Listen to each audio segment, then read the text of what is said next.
Quotient TV merupakan kanal milik pengacara Alvin Lim almarhum yang dikenal vokal dalam menyuarakan kasus-kasus investasi bodong dan gagal bayar. Berikutnya adalah narasi rangkuman dari diskusi di Quotient TV saat menghadirkan para korban P2P lending dana syariah. Dalam tayangan tersebut, suasana haru dan geram menyelimuti diskusi. Tim Alvin Lim membedah bagaimana sebuah platform yang membawa label syariah dan mengantongi izin OJK bisa mengalami kemacetan pembayaran yang masif hingga mencapai 1,3 triliun rupiah. Modus kepercayaan label syariah. Para korban mengungkapkan bahwa alasan utama mereka menaruh uang di dana syariah adalah karena faktor emosional dan religius.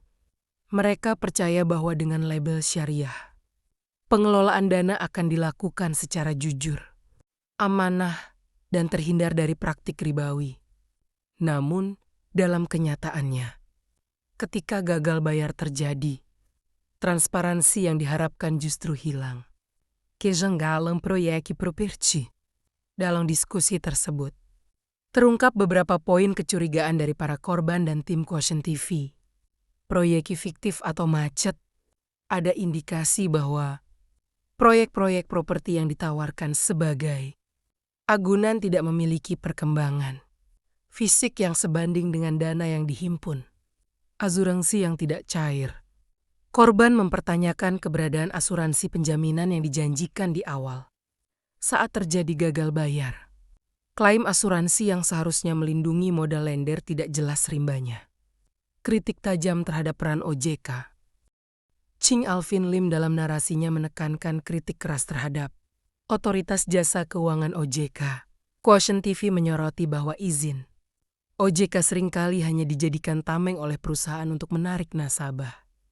Namun ketika terjadi masalah, perlindungan konsumen dianggap lambat dan tidak memberikan solusi nyata berupa pengembalian uang, nasab dana lansia, dan tabungan hidup.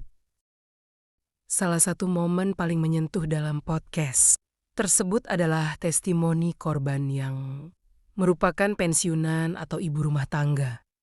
Mereka menggunakan uang hasil penjualan, aset atau tabungan hari tua karena tergiur janji imbal hasil yang stabil. Kini, mereka tidak hanya kehilangan pendapatan bulanan, tetapi juga modal pokok yang tidak jelas statusnya. Langkah hukum, laporan pidana, kuasa transmisi vertikal, mendorong para korban untuk tidak hanya menunggu janji restrukturisasi dari pihak manajemen yang terus berubah-ubah. Alvin Lim menyarankan para korban untuk mengambil langkah hukum tegas, termasuk melaporkan adanya dugaan tindak pidana pencucian uang TPP dan penipuan, agar aset-aset pengelola bisa disita untuk mengembalikan kerugian nasabah. Kesimpulan utama diskusi di Quotient transmisi vertikal menyimpulkan bahwa kasus dana syariah bukan sekadar risiko bisnis biasa dalam investasi, melainkan ada dugaan kegagalan sistemik dan kurangnya pengawasan ketat yang merugikan masyarakat kecil.